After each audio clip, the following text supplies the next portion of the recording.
Hello everyone, स्वागत है आप सभी के पर्सनैलिटी चैनल रहा एजुकेशन में। 69,000 भर्ती में प्राथमिक विद्यालयों में तैनात हो चुके अभ्यर्थियों के अंतर्मन में ये बहुत बड़ा प्रश्न है। चाहे वो 31,000 का अभ्यर्थी हो, चाहे वो 36,000 का अभ्यर्थी हो, और चाहे वो त्रुटि सुधार होने के बाद उनकी ज्वाइनिंग हो जाएगी वो अभ्यर्थी हों, चाहे फोर्थ काउंसलिंग का वेट कर रहे हैं। 6,000 से ज़्यादा, आज तो 6,929 यानी 6,929 पदों के सापेक्ष चयनित होने की अभिलाषा पाले हुए अभ्यर्थी, सबके अंतर्मन में ये प्रश्न है। और जो पदभार ग्रहण कर चुके हैं यानी कि 31,000 और 36,000 पदों के सापेक्ष अभ्यर्थियों का ये प्रश्न रहा है कि सर पहली बात तो ये डाउट आपने क्लियर किया कि बीएससी ज्वाइनिंग से ही आपकी ज्वाइनिंग मानी जाएगी और आपका वेतन बन रहा है, और वो इस लिहाजा से भी कंफर्म हो चुका है कि आपके बीएससी जितने हैं वो जहाँ पे आपकी रेगुलर साइन चल रही है, उन्होंने स्पष्ट किया है कि जो लोग अनुपस्थित पाए जा रहे हैं उनको 3 दिवस के भीतर नोटिस, कारण बताओ नोटिस, नहीं तो उनका वेतन कटौती की जाएगी। तो वहाँ से स्पष्ट हो गया कि वेतन तो यहीं से बनेगा, है ना।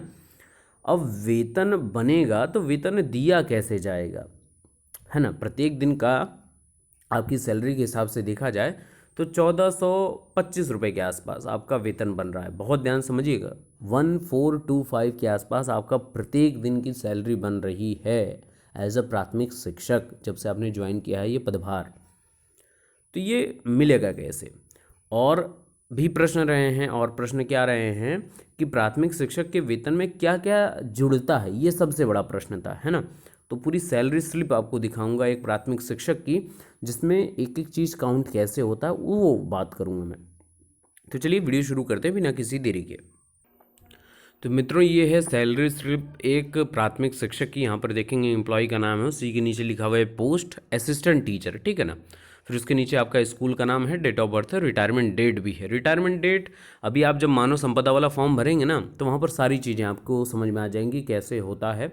मानव संपदा पे जब आप फॉर्म भरेंगे तो वहाँ पर आपका नाम आएगा, ठीक है ना, और आपकी ज्वाइनिंग डेट आएगी, यानी वहाँ पर ज्वाइनिंग डिटेल आपको मेंशन करना पड़ेगा। बहुत ध्यान से समझिएगा, मैं एक एक चीज़ बहुत अच्छे समझा रहा हूँ, आपको बहुत हेल्प मिलेगी। 36,000 के अभ्यर्थियों को, 31,000 वाले इस प्रोसेस से गुजर चुके हैं तो उनको वो जानकारी हो गई होगी, लेकिन 36,000 वाले अभ्यर्थी जिसको भी विद्यालय आवंटन नहीं हुआ, विद्यालय आवंटित होने के बाद मानव संपदा की आईडी और पासवर्ड आपको दिया जाएगा, और उसी के जरिए आप मानव संपदा पर आपका डिटेल वहाँ पे सबमिट होगा।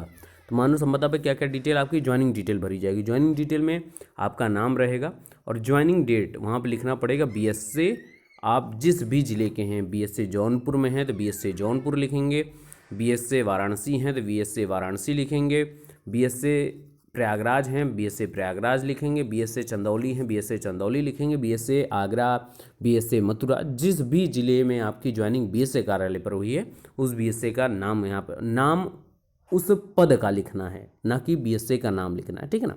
बीएससी आपका जौनपुर, ठीक है, मैंने एग्जाम्पल ले लिया, बीएससी वाराणसी एग्जाम्पल ले लिया, ये आपको भरना है। फिर उसी के नीचे आपका लिखा रहेगा पीएस यानी प्राइमरी स्कूल कौन सा, वहाँ पर ज्वाइनिंग डेट, तो उस ज्वाइनिंग डेट को आपको बीएससी वाली लिख देनी है, बीएससी इस जगह पे, और यहाँ पर प्राथमिक विद्यालय का नाम, ये ज्वाइनिंग डेट। और वहीं उसी दिन आपका डिसाइड हो जाता है कि आपको रिटायरमेंट कब लेना है। जी हाँ, बिल्कुल आप सही सुन रहे हैं। और एक और अच्छी बात बता दूं, रिटायरमेंट एज जो है ना वो आपकी 62 वर्ष होती है, इस बात को बहुत अच्छे से समझ लीजिए, ठीक है। तो प्रेजेंट टाइम में आपकी एज क्या है और 62 वर्ष आप कितने सालों बाद हो जाएंगे, वो टोटल काउंट करने के बाद उस वर्ष को यहाँ पर आपको मेंशन कर देना है। रिटायरमेंट बीच में नहीं होता है, पूरा कार्यकाल कंप्लीट होने के बाद, सत्र पूरा करने के बाद आपका रिटायरमेंट होता है। जैसे आपकी मान लीजिए उम्र है, आपका डेट ऑफ बर्थ दिसंबर में हो रहा है। चलिए अब मैं यहाँ पर सैलरी के साथ साथ कई और भी जानकारी आपको दे दे रहा हूँ। उम्मीद है आपको वीडियो अच्छी लग रही हो तो लाइक करिएगा और शेयर जरूर करिएगा। दिसंबर आपकी मान लीजिए डेट ऑफ बर्थ है, तो आपका दिसंबर में रिटायरमेंट नहीं होगा। अगर मैं पूरा आपका देखा जाए 17-62 साल जोड़कर, तो भाई डेट ऑफ बर्थ से ही तो आपका रिटायरमेंट होगा, लेकिन ये अगले एक्सटेंड होते हुए मार्च तक जाएगा, फिर वहाँ से आपका रिटायरमेंट होगा, यानी एक्स्ट्रा आपको 3 मंथ की पे मिलेगी, ठीक है ना। ये बात समझ में आई आपको। चलिए अब आ जाते हैं कुछ और चीज़ जानकारी ले लेते हैं।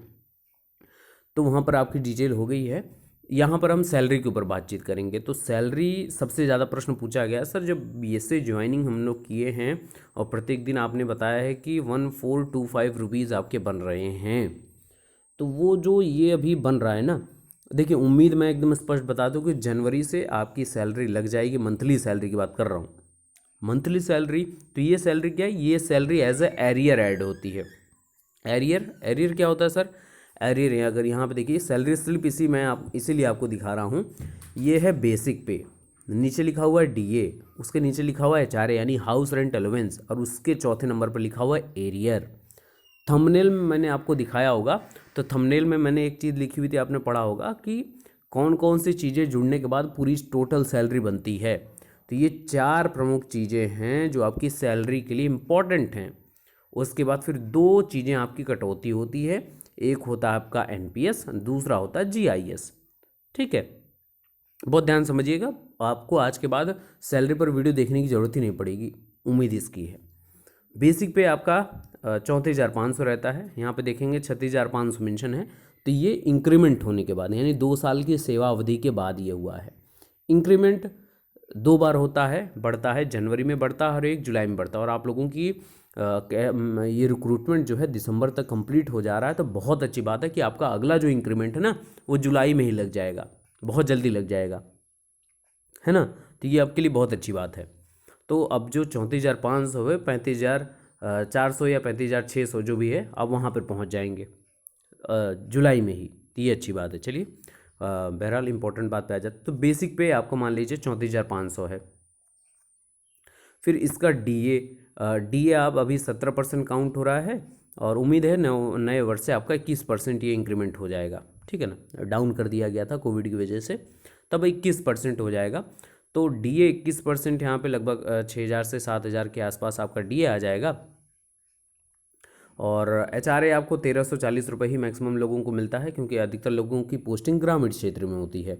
अगर आपकी शहरी क्षेत्र में हो जाएगी तो वो 2,020 हो जाएगी। मेट्रोपॉलिटन एरिया जैसे कानपुर हो गया, लखनऊ हो गया, प्रयागराज हो गया, मेट्रोपॉलिटन देखिए, अब मैं एक और भी चीज़ आपको बता दूं, हालांकि इसको मैं टीजीटी, एलटी और पीजीटी वाले वीडियोस में बताता हूं। सेंटर से, यानी कि आपका जो जिला मुख्यालय है उससे 9 किलोमीटर की रेंज अगर में हैं आप, तो आपको जो 4,040 या 2,000, उसके बाद फिर 2,020 9 किलोमीटर की रेंज, फिर एकदम ग्रामीण एरिया में आपका 1,340 रुपये बनता है।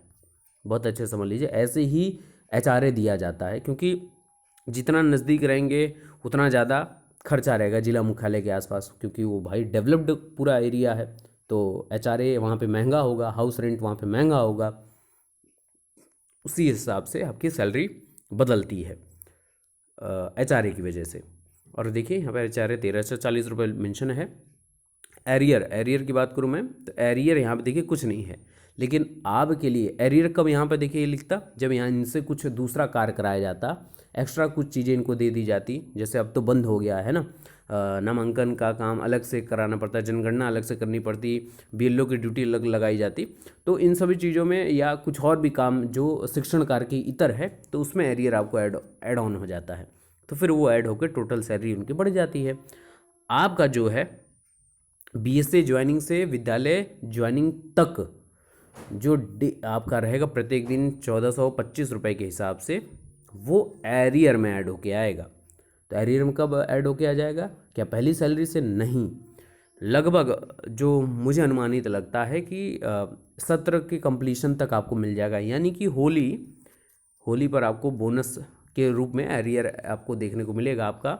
ये जब से आपने ज्वाइनिंग की है, मान लीजिए 36,500 वाले अभ्यर्थी जो हैं, तो उनके लिए एरियर लगभग होली 2021 में मिलेगा उनको, एरियर एज एरियर, तो वहाँ पर उनकी सैलरी बढ़कर आएगी। कब? मान लीजिए आपकी ज्वाइनिंग डेट 7 नवंबर है, 8 नवंबर है, जो भी है, वहाँ से लेकर पूरा दिसंबर ऐड हो जाएगा, और जब तक विद्यालय आप ज्वाइनिंग नहीं कर देते हैं तब तक आपको ये मिल जाएगा, तो वहाँ तक आपको पेमेंट एरियर के रूप में मिलेगी। फिर वो टोटल यहाँ पर हो जाएगी, और फिर उसके बाद आपका एनपीएस का फॉर्म अगर आपसे भरवा लिया जाएगा तो वहाँ से एनपीएस कट जाएगा, और जीआईएस तो 87 रुपये सबसे कटता ही है। जीआईएस क्या होता है? ये ग्रुप इंश्योरेंस स्कीम होता है, सभी कर्मचारियों के लिए ये विभाग करवाता है, विभाग का इंश्योरेंस स्कीम है।